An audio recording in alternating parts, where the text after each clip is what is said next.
Hello everyone in the Ansakari, and today we are about to complete the Supreme Court. So yesterday we were talking about one of the recommendations of the National Commission to review the working of Constitution, which was constituted in the year 2001 by the Parliament of India and chaired by Shri M. Venkat Chede, who was a parliamentarian of the Rajya Sabha. Then what it recommended?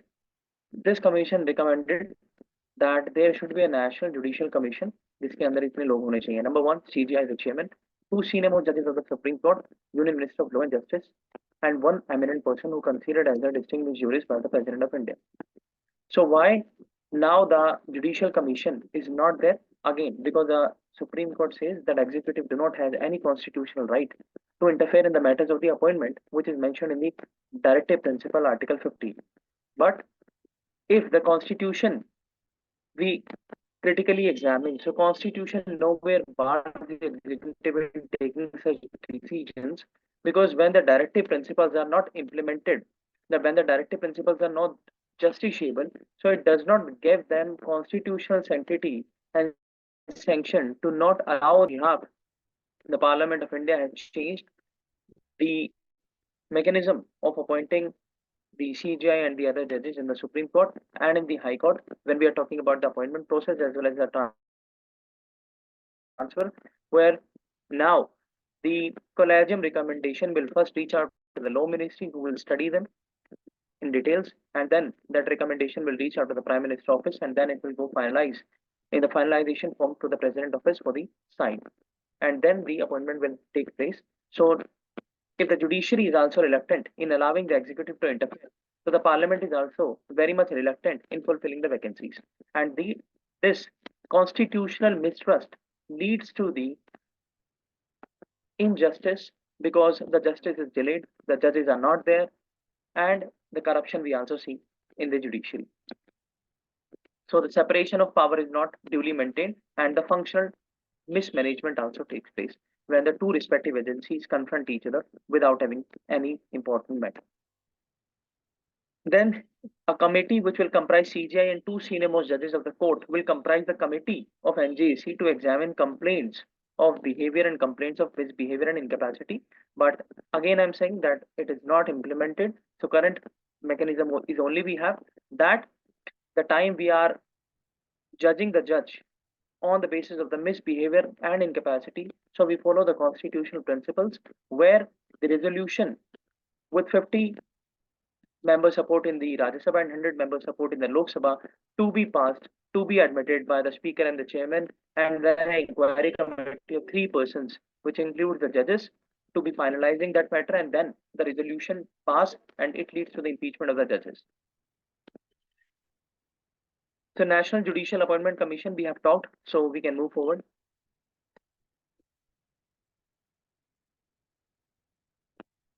Divya.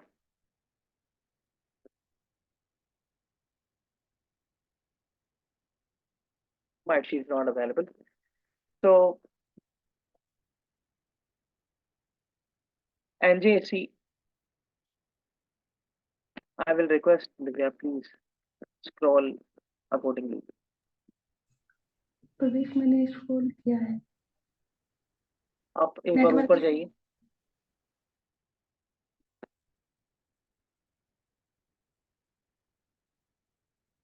नहीं, इससे ऊपर आप 124 article में जाओ. हाँ, इसे थोड़ा सा ऊपर.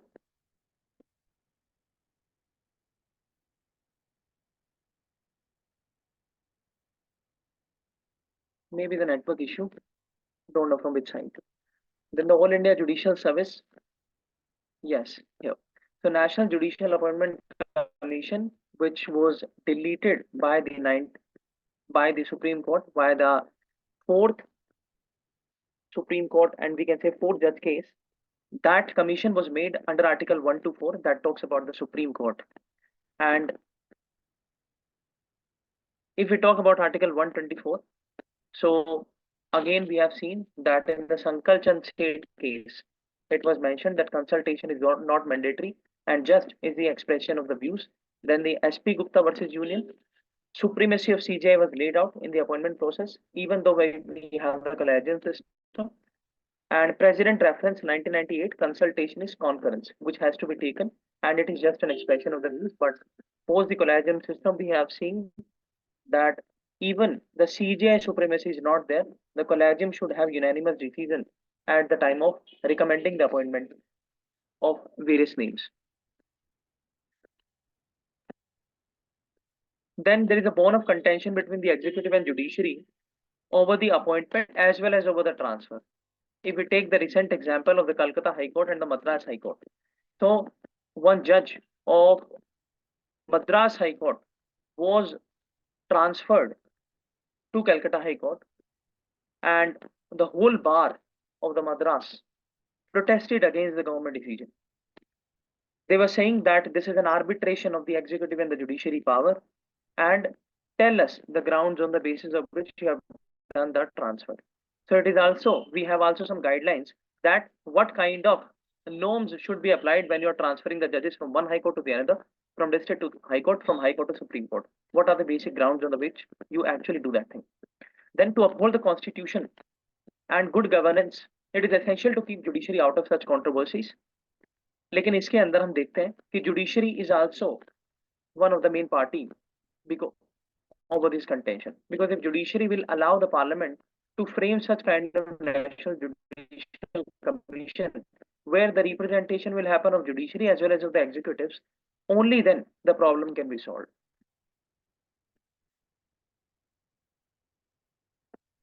And Q, because currently the collegium system is alleged as the highly opaque and not even the RTI is announced there. So there is a need for accountability and transparency as far as the collegium is concerned. Scroll this way.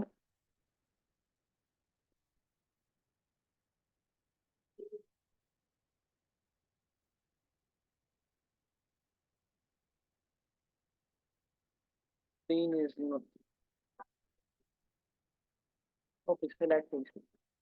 So yesterday we were talking about various types of judges, like the permanent judges, retired judges, and the ad hoc judges. If we talk about the seat of the Supreme Court, so the Constitution mentions, it is written in the Constitution that what is the seat of Supreme Court. So Delhi is considered as a seat of Supreme Court, and it is the Chief Justice of India responsibility and the jurisdiction to demarcate any other place to have and to shift the location of the Supreme Court. So Constitution provides this power to the Chief Justice of India, but only when the President has approved that.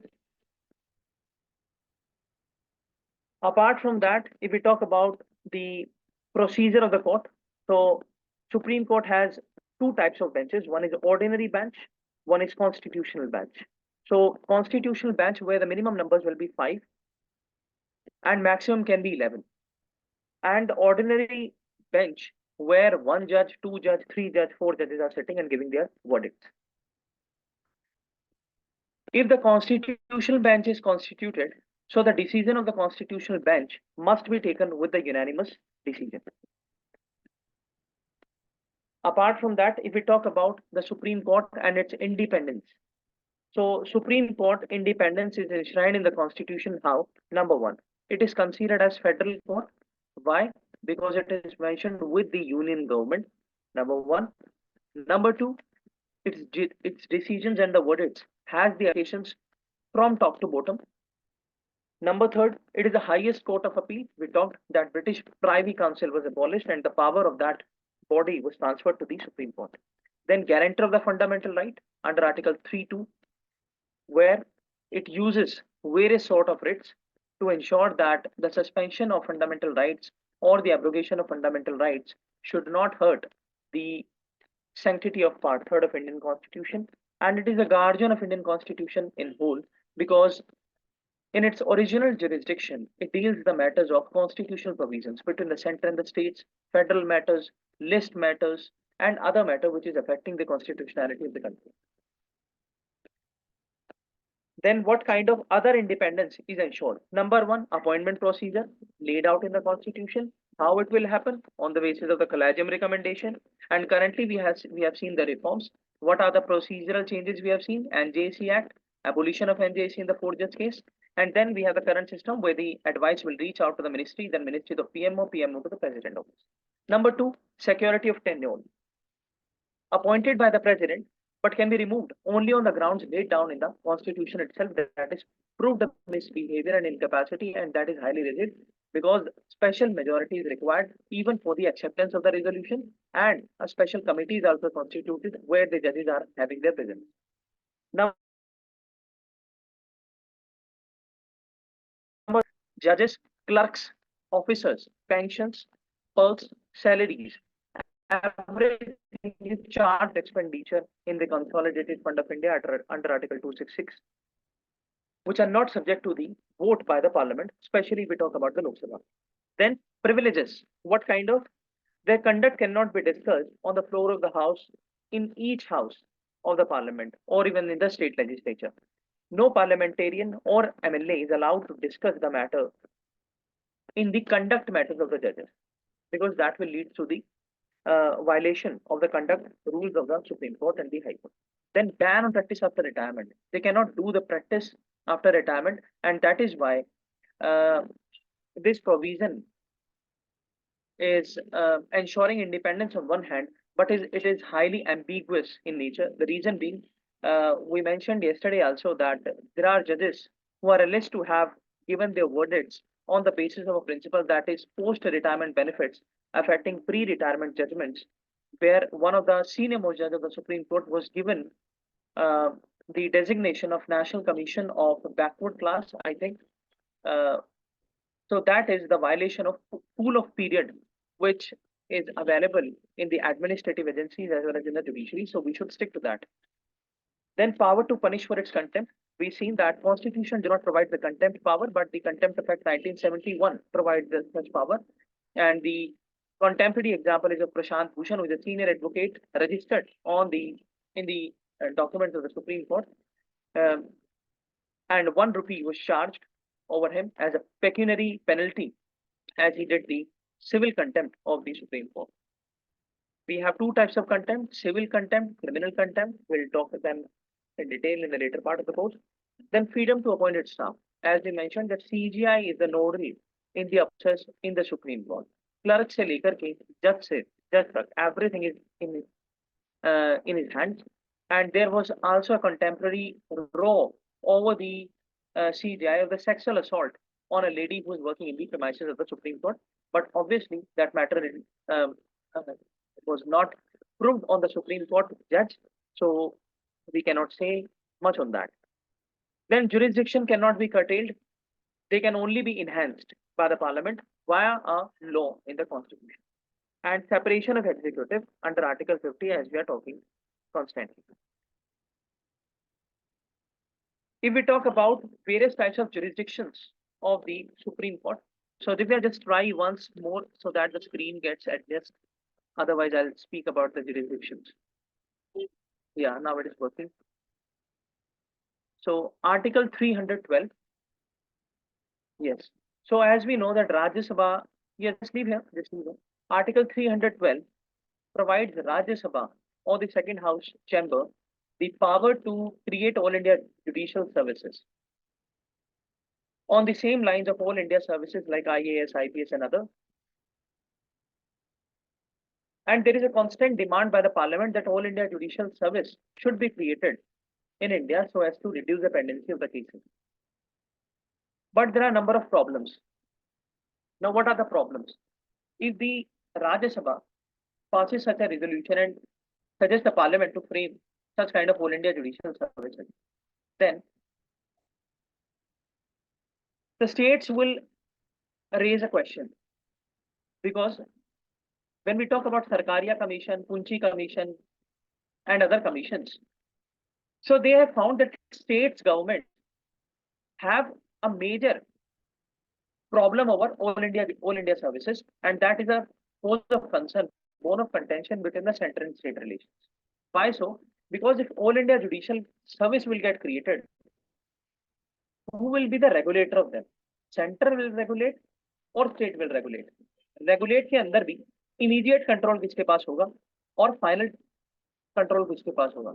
अगर अभी हम बात करें All India services है IAS, IPS and IFS, Immediate control is in the hands of state government, but ultimate control lies in the union government, particularly the President of India. दिक्कत क्या है? Waste Bengal का एग्जांपल लेते हैं। Waste Bengal में commissioner of police and chief secretary of West Bengal were not attending the meetings chaired by the Prime Minister in the state of Bengal. Number two, there is a convention that whenever the Prime Minister and the central ministers reaches out in the state, then it is a convention and it's a constitution, it's a conduct duty by such officers to, we can say, to represent the state to them. It is not done by them. Number third, in a public rally, the police commissioner of West Bengal was assisting the West Bengal CM and was not meeting the standards laid out by the central government. All these issues are the matter of disciplinary action.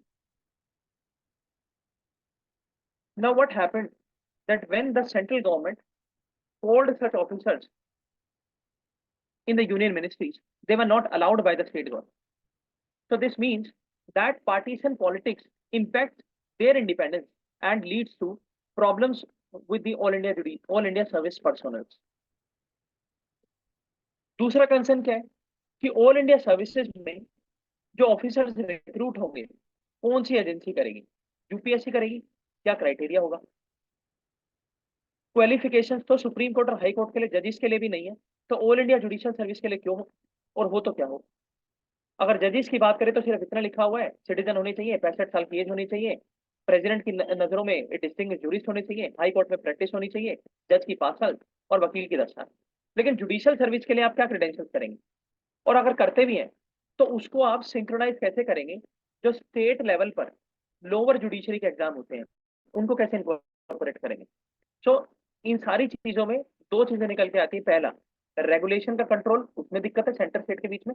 दूसरा, institutional major, जिसमें कि इनकी perk, salaries, allowance, charge expenditure होगा या कैसा होगा, consolidated fund of state से दिया जाएगा या फंड ऑफ इंडिया से दिया जाएगा, वो भी डिसाइड नहीं है। इसके बाद इनका जुरिसडिक्शन किस पर होगा, इनकी ट्रेनिंग किस तरीके से होगी, कौन सी ऐसी एजेंसी बनानी पड़ेगी। उसके बाद पैसे का भी खर्चा है, बजटरी आउटले भी करना पड़ेगा। अगर हम बात करें अभी की, तो कोर्ट का और जो जुडिशरी है उसका जो एक्सपेंडिचर है, जितना दिया जाता है उसी से वो बोलते हैं कि हमारे पास कम है। तो ऑल इंडिया जुडिशियल सर्विस जब बनेगी तो इनको पेंशन भी देनी पड़ेगी, इनके पर्क्स अलाउंसेस भी होंगे, तो उनका खर्चा कैसे आएगा? तो these are various issues in creating all India judicial services. इसके अलावा किसी को कुछ बोलना है तो आप शेयर कर सकते हैं।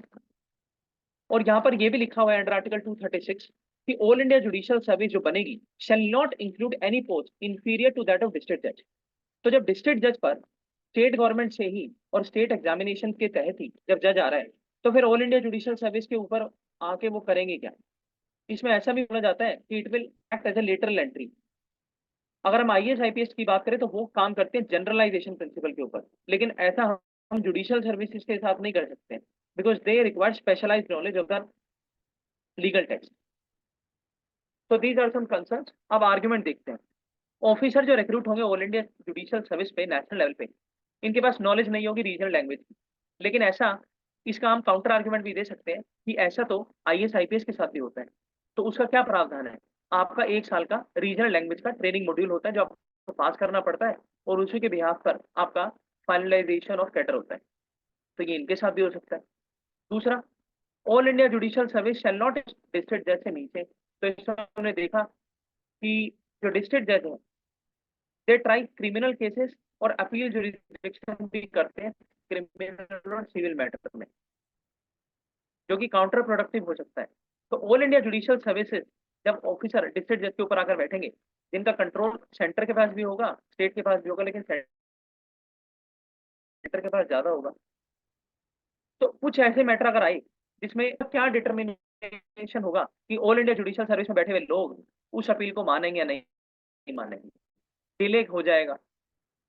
अभी तो है सीधा हाई कोर्ट में जाता है अपील, फिर इनके पास जाएगा, फिर वो सेंटर के पास जाएगा, तो it will further delay the process. इसके बाद एक चीज और बोली जा रही है कि यंग पर्सन जो सर्विस के अंदर आएंगे एज ए जज, वो जज बनने के लिए तैयार हो जाएंगे हाई कोर्ट के आफ्टर कंप्लीशन ऑफ 15 सर्विस, और he will be considered for being appointed as जज of high court in about 40 years. यानी जो एज क्राइटेरिया है उसको कहीं ना कहीं डिस्टोर्ट करेगा, और ऑल इंडिया जुडिशियल सर्विसेज के अंदर से और डिस्ट्रिक्ट जजेस जो स्टेट एग्जाम से आ रहे हैं, दोनों में से क्या प्रपोर्शन में लोग उठाए जाएंगे हाई कोर्ट के जज बनाने के लिए, ये भी एक एम्बिगुअस मैटर है। क्या आपका क्राइटेरिया होगा?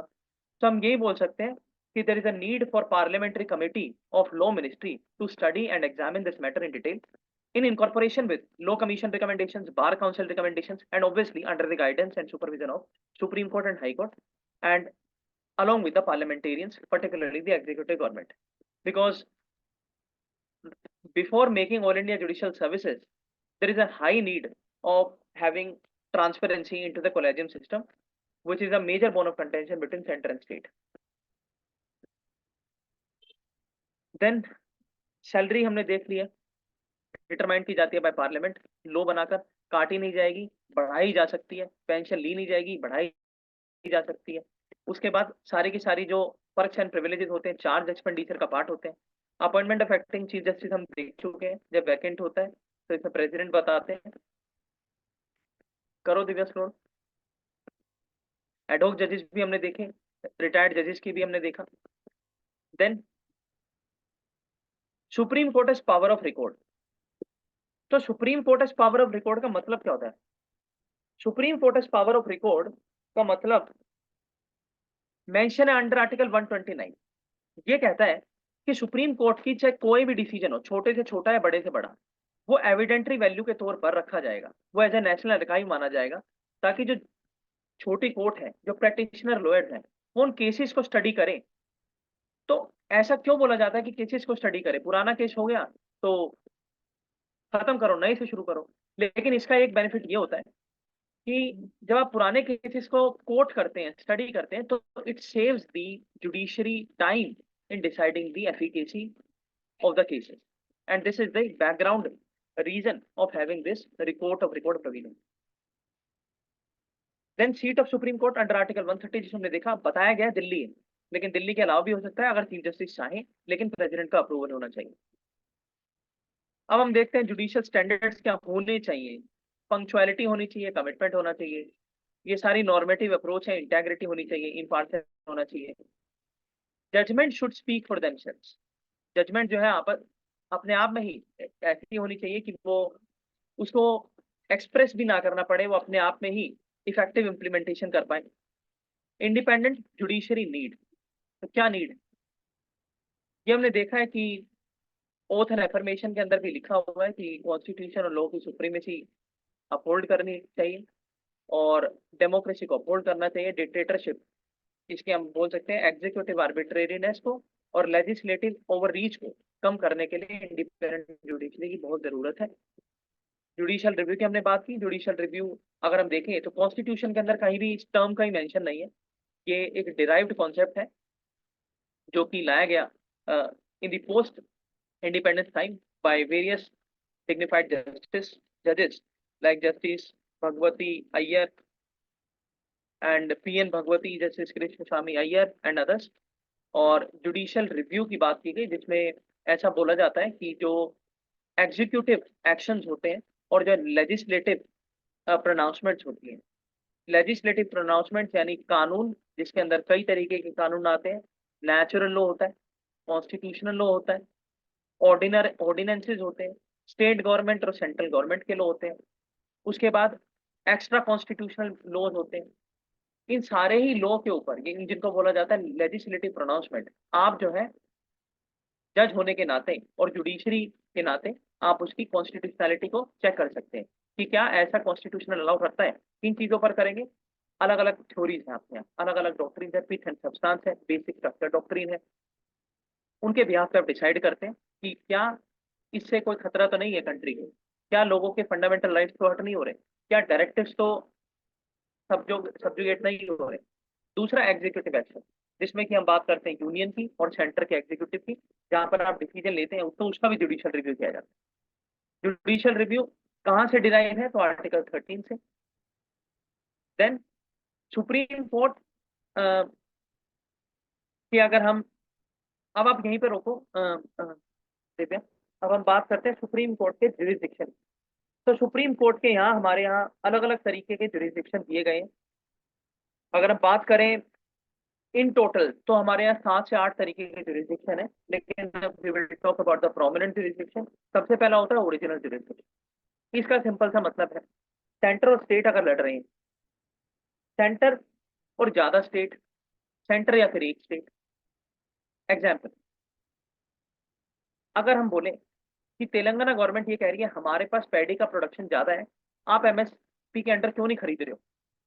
सेंटर बोल रहा है हम नहीं खरीद सकते, हमारे पास बफर पहले से पूरा है और आपका जो है वो हाई क्वालिटी है, हमारे को बेचने के लिए ज्यादा वैल्यू एडिशन करना पड़ेगा और डब्ल्यूटीओ कुछ स्टैंडर्ड भी हम नहीं ले सकते।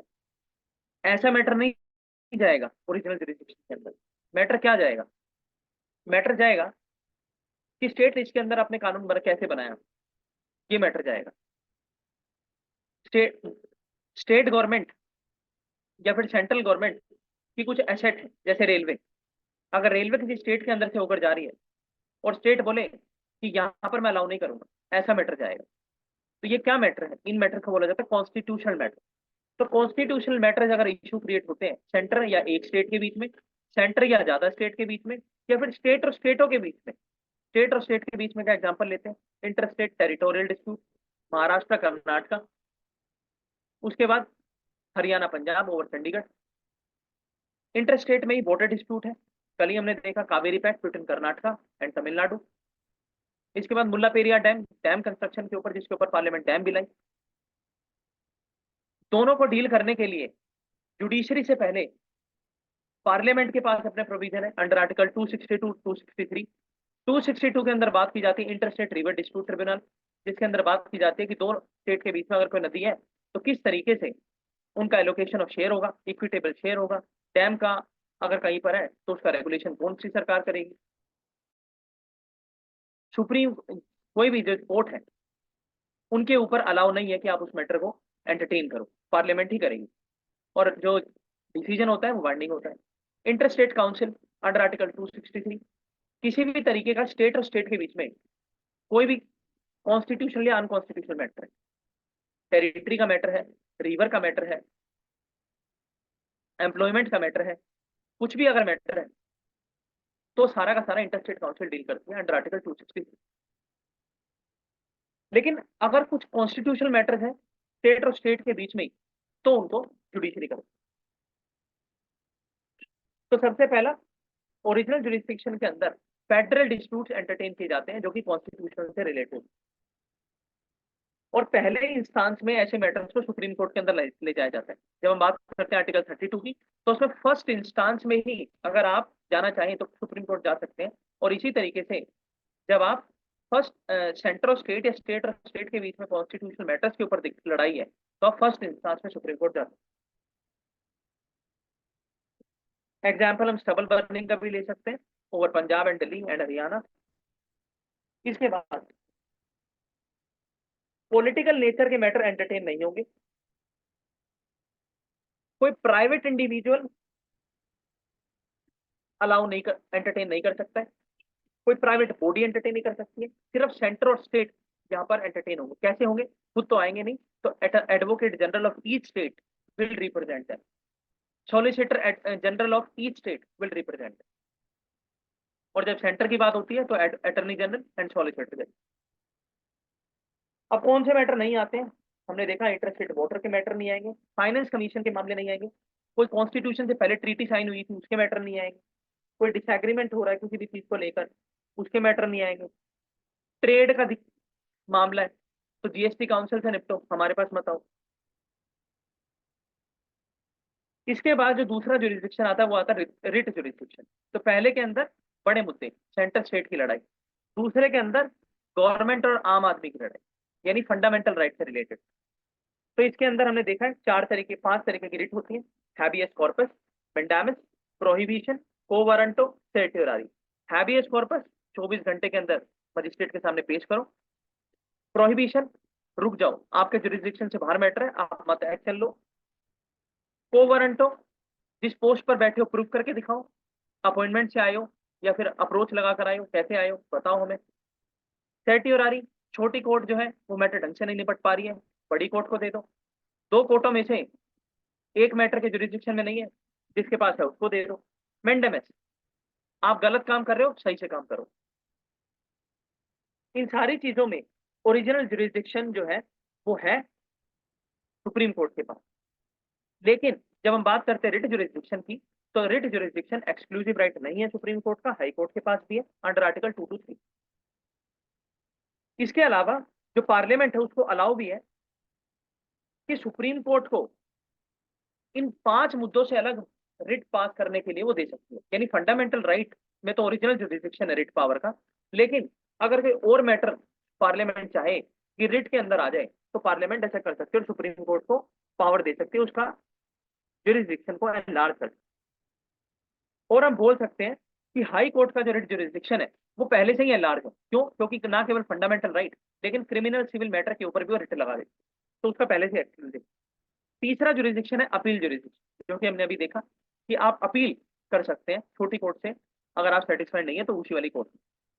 किन किन केसेस में करते हैं? क्रिमिनल मैटर्स में करते हैं, सिविल मैटर्स में करते हैं, कॉन्स्टिट्यूशनल मैटर्स में करते हैं, और एक मैकेनिज्म होता है जिसका नाम है स्पेशल लीव।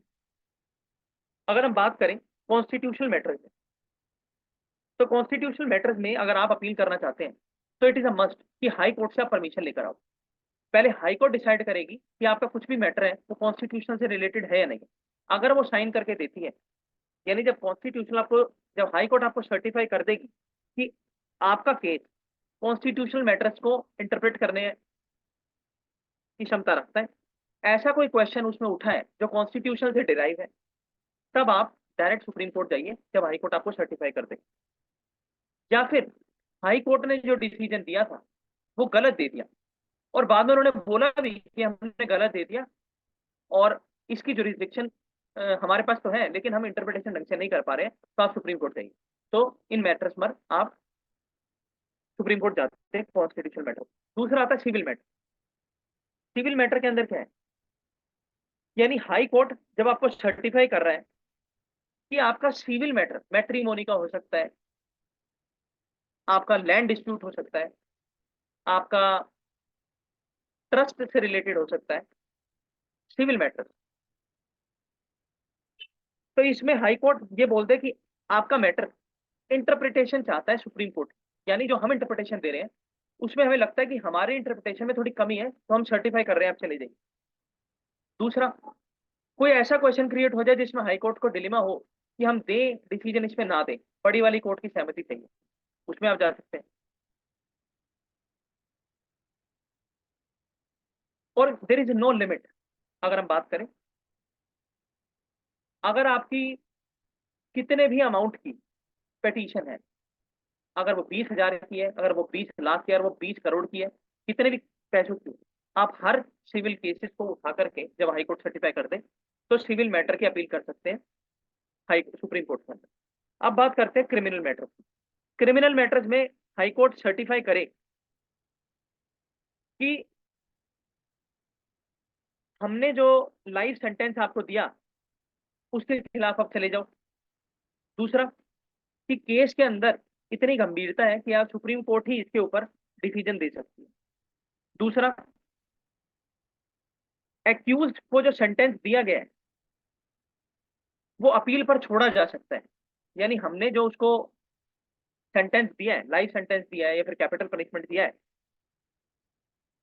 सुप्रीम कोर्ट के हिसाब से उसको छोड़ा जा सकता है। या फिर अगर डेथ पेनल्टी आपको दी है तो मस्ट है आपके कि हाई कोर्ट आपको सर्टिफाई करेगी, आप जा सकते हैं। इसके अलावा अगर हम बात करें स्पेशल लीव की, तो स्पेशल लीव जो मैकेनिज्म है ये डिस्क्रिशन है कोर्ट का। इसमें क्या होता है कि जितने भी कोर्ट है सुप्रीम कोर्ट से नीचे या फिर ट्रिब्यूनल है, उनसे मैटर ले लिया जाता है, यानी ये डिस्क्रिशनरी पावर है। सिविल मैटर में, रिट मैटर में, कॉन्स्टिट्यूशनल मैटर में तो आपका हक था, यहाँ तो सुप्रीम कोर्ट की मर्जी है आपको दे या ना दे। दूसरा, अगर स्पेशल लीव आपको सुप्रीम कोर्ट देती है तो ये इतनी पावरफुल होती है कि अगर मैटर बीच में चल रहा है पूरा का पूरा मैटर उठ के सुप्रीम कोर्ट के पास चला जाएगा। अगर मैटर फाइनलाइज भी हो चुका है तो भी पूरा का पूरा मैटर दोबारा से सुप्रीम कोर्ट शुरू कर देगी। तीसरी चीज, किसी भी मैटर पर हो सकता है, civil matter, criminal matter, taxation matter, revenue matter, and the last thing in the special leave, ये किसी भी कोर्ट और ट्रिब्यूनल के खिलाफ किया जा सकता है। यानी जब सिविल और क्रिमिनल मैटर में हम अपील देखते हैं तो उसमें आपको हाई कोर्ट सर्टिफाई करेगा, लेकिन यहाँ पर हाई कोर्ट सर्टिफाई करे तो भी, डिस्ट्रिक्ट कोर्ट सर्टिफाई करे तो भी, ट्रिब्यूनल सर्टिफाई करे तो भी। इसके बाद एडवाइजरी जुरिस्डिक्शन, जिसके अंदर हम देखते हैं कि आर्टिकल 143 के अंदर जो प्रेसिडेंट साहब हमारे वो ओपिनियन लेते हैं सुप्रीम कोर्ट के जजेस का, इन पर्टिकुलरली द सीजीआई, किन दो मैटर्स पर। पहला मैटर, क्वेश्चन ऑफ लॉ और any matter of public importance. Number two, any dispute arising out of any pre constitutional treaty, या फिर कोई ऐसा एंगेजमेंट है, सनद यानी कोई लीगल रिकॉर्ड है, या फिर अलग कोई तरीके का कन्वेंशन। जब हम बात करते हैं कि पब्लिक इंपॉर्टेंट मैटर पर उन्होंने चला ली या क्वेश्चन ऑफ लॉ पर चला ली, तो कोर्ट जो है उनको मना कर सकती है। क्यों? क्योंकि अगर आप किसी कानून के ऊपर मुझसे सलाह ले रहे हैं तो आप मुझसे क्यों ले रहे हैं, आप अपने अटर्नी जनरल से लीजिए। लेकिन जब आप मुझसे सलाह मांगते हैं एज ए सीजीआई किसी प्री कॉन्स्टिट्यूशनल ट्रीटी पर, किसी लॉ पर जो कि ऑलरेडी स्टैब्लिश्ड है, तब मेरी जिम्मेदारी बनती है कि मैं आपको मस्ट अपना ओपिनियन दूं। क्योंकि उस पर आप अटर्नी जनरल का नहीं ले सकते, क्योंकि अगर अटर्नी जनरल देगा तो it might leads to confrontation between centre state, between state and public, between centre and public. लेकिन जब जो कानून आया ही नहीं है, जो पब्लिक इंपॉर्टेंट मैटर है सिर्फ, उसके ऊपर अगर मैं सलाह देता हूँ तो उससे सुप्रीम कोर्ट के ऊपर बायसनेस के एलिगेशन का चांस रहता है। तो हम वो आपको नहीं दे सकते, दे भी सकते हैं नहीं भी दे सकते, उसमें डिस्क्रिप्शन होता है कोर्ट का। लेकिन दूसरे मैटर पर जहाँ ऑलरेडी स्टैब्लिश कोई कन्वेंशन थी, प्री कॉन्स्टिट्यूशन मैटर था, उस पर मस्त होता है। और जब भी आप ऐसा कोई सलाह देते हैं तो कोई भी सलाह आप दें under article 143, that is not binding. So for today, we can end here, and from tomorrow we will start again. Thank you so much, and keep watching the class.